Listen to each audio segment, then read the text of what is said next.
Today I'm going to talk about a gemstone that has gained in popularity dramatically in the last 20 years or so. Here are 5 things you need to know about Morganite. Morganite was actually discovered only a few years after kunzite, which is a little bit ironic because they are very similar. Of course, not only in their color, but they have some other qualities that are very similar as well. Morganite was discovered in 1910 in Madagascar, and shortly after, George Kunz, a famous gemologist who worked a lot with Tiffany and Company at the time, gave it the name Morganite, and this came from one of his close friends, J.P. Morgan, the New York banker and financier.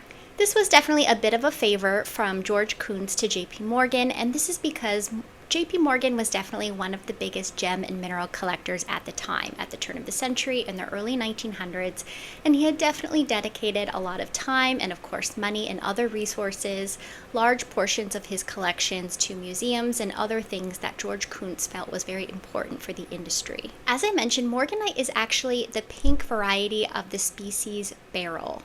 Other varieties of beryl include green emerald and blue aquamarine. Morganite actually has to grow as a crystal with trace amounts of manganese, and that's what gives it this very beautiful rosy color.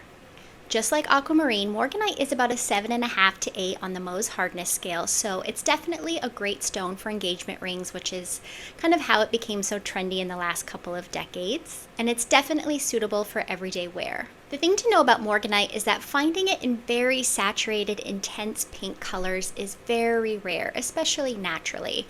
Unlike kunzite or even padparadscha sapphire, it's almost always going to be very light in tone with a much lower saturation. If you've been shopping for Morganite, you've probably noticed that a lot of the stones have a very peachy kind of color to them, and this comes from trace amounts of iron, which makes the gemstone have a little bit of a yellow tint, and of course when you combine the yellow with the pink, it does give it that kind of orangish color. If you love padparadscha sapphire, this can kind of give you a similar vibe, especially if you just love those really rosy, warm, and kind of sunset-esque colors.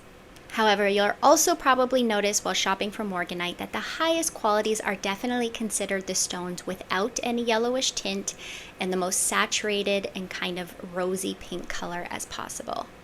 This, of course, is very similar to aquamarine. When you're looking at price points, you always want those aquamarines without those traces of yellow, which make it a little bit greenish. Having said that, Morganite is definitely almost always heat treated, and this goes back to what I said about the fact that it's usually light in tone and low saturation, so the heat treatment is definitely used to try to intensify that pink color, and it's also used to try to remove some of that yellow tint from the stone to make it a little bit more pink. The good thing about this is that very much unlike kunzite, which can fade with UV exposure, heat treatment in Morganite is very stable and very permanent, so you don't really have to worry about it, and it's so common that it's not really worth looking for stones that are untreated. Also similar to aquamarine, Morganite does tend to grow in very large crystal sizes, so they are eye clean and perfect for large carat size rings or earrings or necklace or any other jewelry that you're interested in, and because of this they tend to be very cost efficient as well. They definitely offer great value for money, and if you just happen to already love those pastel pink shades, they're definitely perfect for you and are going to be a lot less expensive than a pink sapphire or even a kunzite. As I mentioned, Morganite was first found in Madagascar, and it's still a well-known source for very high-quality stones. However, they've become quite rare at this point, and now one of the most major sources for Morganite is definitely Brazil, and you'll also find them coming from Mozambique, Namibia, and even the United States.